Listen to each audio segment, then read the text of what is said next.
Hello guys, my name is Lola here. Welcome back to my YouTube channel. First off, I want to say thank you to those of you who watched my first video here on YouTube. As in, the love was massive. In a week, I got over 500 views. Wow, I deserve an applause for that.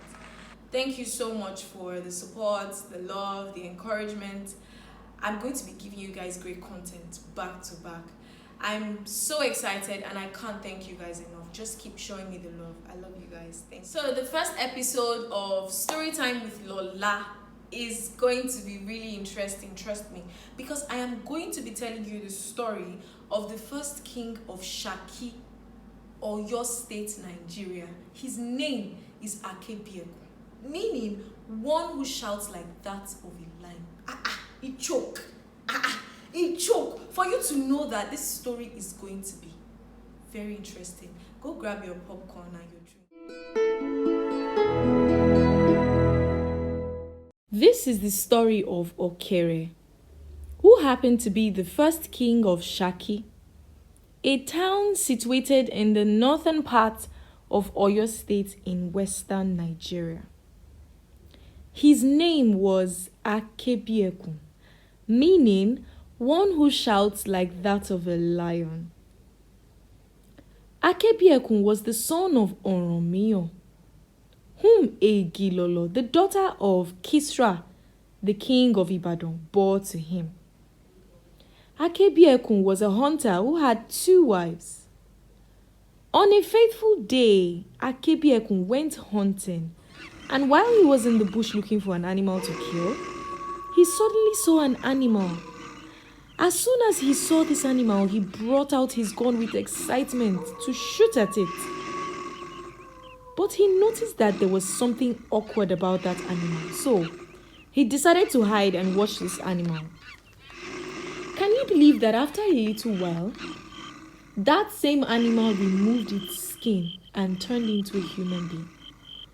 Well, this animal didn't just turn into a human being. It literally turned into a very, very beautiful woman. Akebiekun was really surprised at what he saw. But he stood still to see what this animal that turned into a beautiful woman was up to.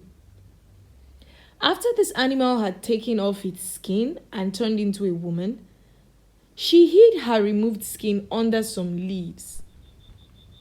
This skin was actually what will enable her turn back into the animal that she is.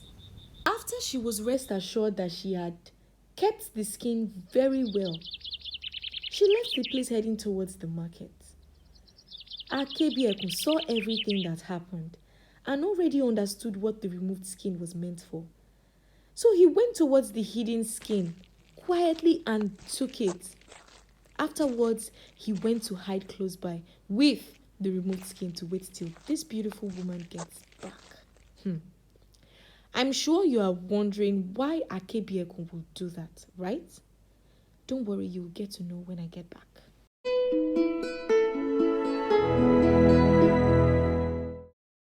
Welcome back.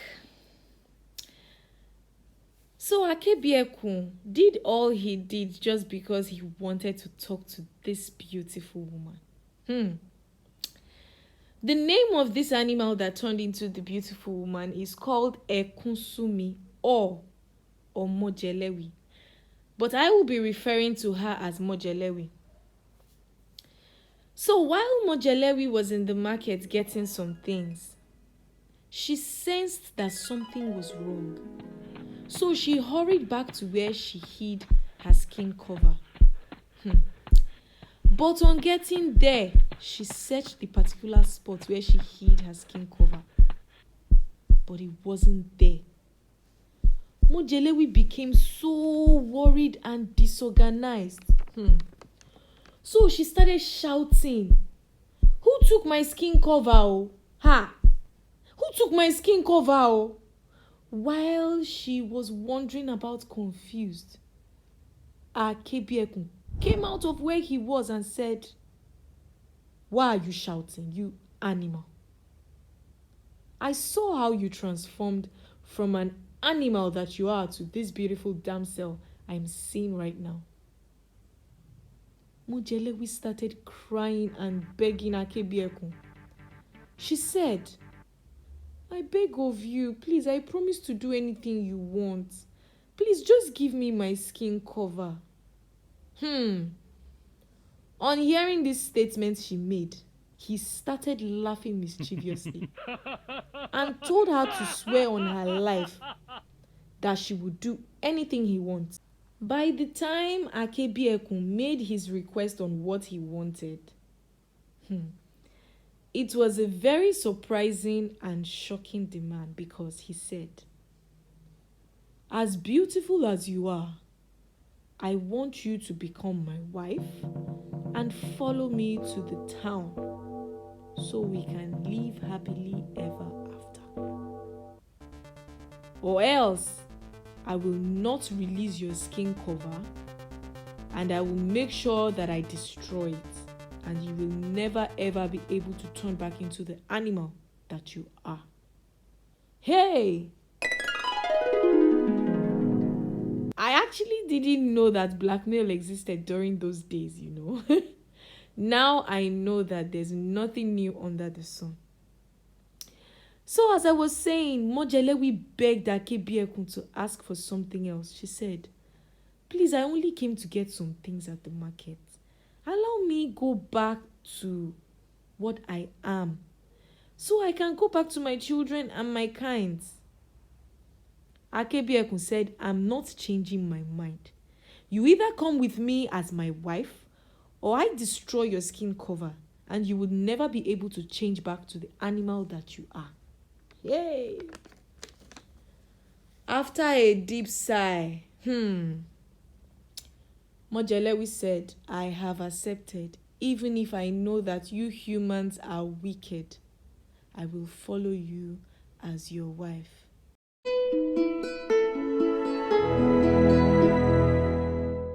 Akebiekun took her home, and later that night, as the king, he called her, sat her down, and asked her what her name was. She told him, but Mojelewi told Akebiekun that there is something about her that is very different and scary. She mentioned that since she has started living with humans, no man or woman must use this particular thing that is different and scary about her to make jest of her. Akebiekun got curious and asked her what it was. Mojelewi told him that the two breasts she had wasn't just an ordinary breast. Akebiekun wondered what she meant. While he was still wondering why she would say so, Mojelewi set loose of her two breasts from her cloth. And boom! It was so big and long that it was almost touching the floor. Akebiekun saw it and said, okay, that is fine with him. And he will make sure no one, including him, make jest of her at all. Akebiekun also told Mojelewi that he has his own taboo as well. First of them all is his powerful cloth. He said that if he ever dries this particular powerful cloth outside, no woman must touch it. Secondly, his powerful room. No woman must enter that room or even set eyes to see the room at all. He also made mention that it's forbidden for rain to touch his powerful cloth. This was the covenant between Akebiekun and Mojelewi, also known as Ekunsumi. Things began to go so well since the union between these two. Do you know why? Well, it's because Mojelewi's breasts were medicine for any type of sickness at that time. Because she always took out water from her breasts into a herbal pot, which served as antidote to any sickness. No one knew this except Akebiekun anyways. So apart from Akebiekun the king, being a hunter, he was also recognized as a divine healer as a result of the water from the breast of Mojelewi, which healed every illness. After some time, Mojelewi gave birth to a son. This made the other two wives of Akebiekun jealous of her that they began to find ways to cause issues between him and Mojelewi. One day, Akebiekun dried his powerful cloth outside and warned his wives not to touch it. But guys, remember that the rain is not even supposed to touch the cloth as well. After he dried the cloth, he went hunting. Then after a while, the cloud became so dark that it was so sure the rain was going to fall. Mojelewi became very worried about the cloth because she knew the rain wasn't supposed to touch the cloth. Yet, she wasn't allowed to touch it either. Later on, she decided to get a long stick to remove the cloth from where it was dried. She used his long stick to put the cloth in the powerful room as well. Hold on, don't panic, because she didn't go into the room at all. Neither did she look inside the room.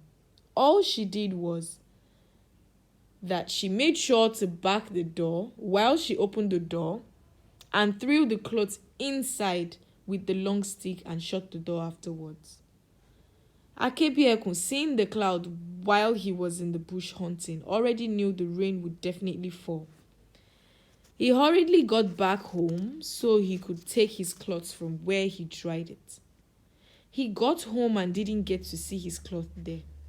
He got really, really angry that he started shouting and asking who took the cloth. His other wives, out of jealousy, came out and was like, is it not your wife, Mojelewi, that took it? On hearing this, Akebiekun became so furious that he started shouting, Mojelewi, come out!